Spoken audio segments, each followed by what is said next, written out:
28 फरवरी 2026 America और Israel ने मिलकर ईरान पर एयर स्ट्राइक शुरू कर दी। Rising tensions in the Middle East are threatening global oil supply routes, with experts warning of possible disruptions in key shipping lanes. पूरी दुनिया को लगा कि ये सिर्फ एक रीजनल वॉर है, लेकिन तभी ईरान ने अपना सबसे बड़ा हथियार द ब्लॉकेड निकाला। रातों रात पेट्रोल और डीजल के भाव आसमान छूने लगे। लेकिन यहाँ पर एक सवाल, सऊदी अरेबिया और यूएई के पास भी तेल है, लेकिन सिर्फ ईरान के चलते इतना बड़ा ग्लोबल एनर्जी इमरजेंसी कैसे खड़ा हो गया? सारे गल्फ कंट्रीज के पास ऑयल होने के बाद भी पूरी दुनिया ईरान के वॉर की वजह से इतनी अफेक्टेड क्यों हो रही है? इसके 3 बड़े रीजन हैं। पूरे वर्ल्ड का ईरान के ऑयल पर डिपेंडेंट होने का रीजन है उसका ऑयल, क्योंकि गल्फ कंट्रीज के पास ऑयल तो है, लेकिन हर कंट्रीज के पास अलग अलग ऑयल है। सऊदी अरेबिया के पास जो तेल है वो बहुत ही लाइट है, और वेनेजुएला का तेल इतना गाढ़ा है कि कई बार रिफाइनरीज को प्रोसेस करने के लिए बहुत ज़्यादा एनर्जी लग जाती है। लेकिन ईरान का ऑयल, जिसे हम ईरानियन लाइट कहते हैं, वो रिफाइनरीज के लिए प्रोसेस के लिए परफेक्ट है। हर रिफाइनरी एक स्पेसिफिक टाइप ऑफ ऑयल को रिफाइन करने के लिए बनाई जाती है, जैसे हमारी जामनगर की रिलायंस और public sector refineries Iran oil के लिए परफेक्ट है। साइंटिफिकली अगर देखें तो ईरान ऑयल का एपीआई ग्रेविटी नंबर 33 से 35 के बीच में है।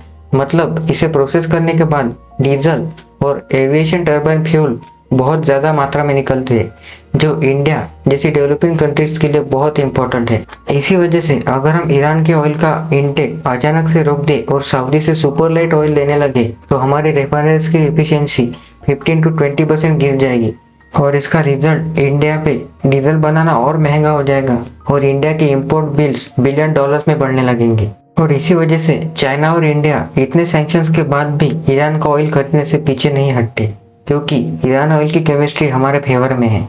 लेकिन मुझे लगता है केमिस्ट्री तो सिर्फ एक मजबूरी है, ईरान का सबसे बड़ा हथियार है स्ट्रेट ऑफ हॉर्मुज।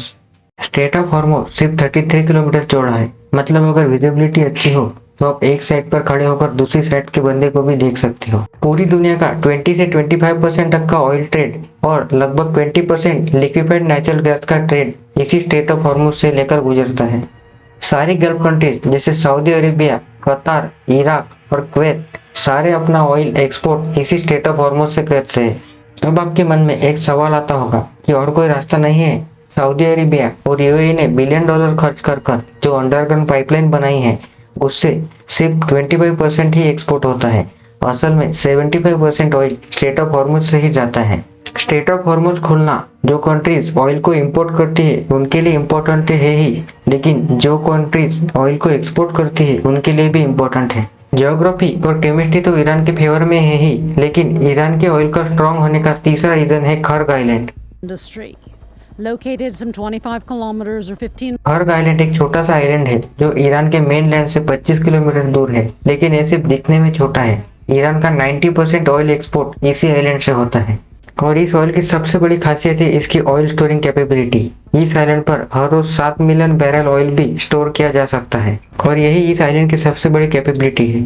जब पहले ईरान और इराक में वॉर हुआ था तो इराक ने भी इस आइलैंड पर हमला करने की कोशिश की थी, लेकिन इस आइलैंड पर ईरान ने अपना एयर डिफेंस इतना स्ट्रॉन्ग कर रखा है कि इसे हराना बहुत मुश्किल है।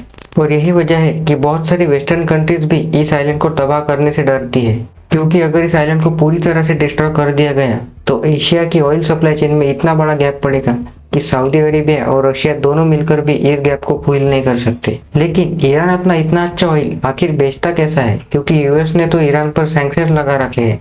इसका जवाब है द डार्क फ्लीट। दुनिया में ऐसे 300 से भी ज्यादा टैंकर्स हैं जो अपना जीपीएस बंद कर समुद्र में घूमते हैं, और समुद्र के बीचों बीच ही ईरान का ऑयल एक शिप से दूसरे शिप में ट्रांसफर करते हैं, जिसे शिप टू शिप ट्रांसफर कहा जाता है। अब आते हैं इंडिया पर। इंडिया अपने जरूरत का 85% ऑयल इंपोर्ट करता है। जब 2026 में ऑयल के प्राइसेस बढ़े थे तो ईरान का डिस्काउंटेड ऑयल इंडिया के लिए एक ऑप्शन बन गया था, और इसी के चलते इंडिया और चाइना दोनों अपनी जरूरत का ऑयल ईरान से डॉलर के बिना खरीद रहे हैं, जिससे डी डॉलराइजेशन बढ़ रहा है।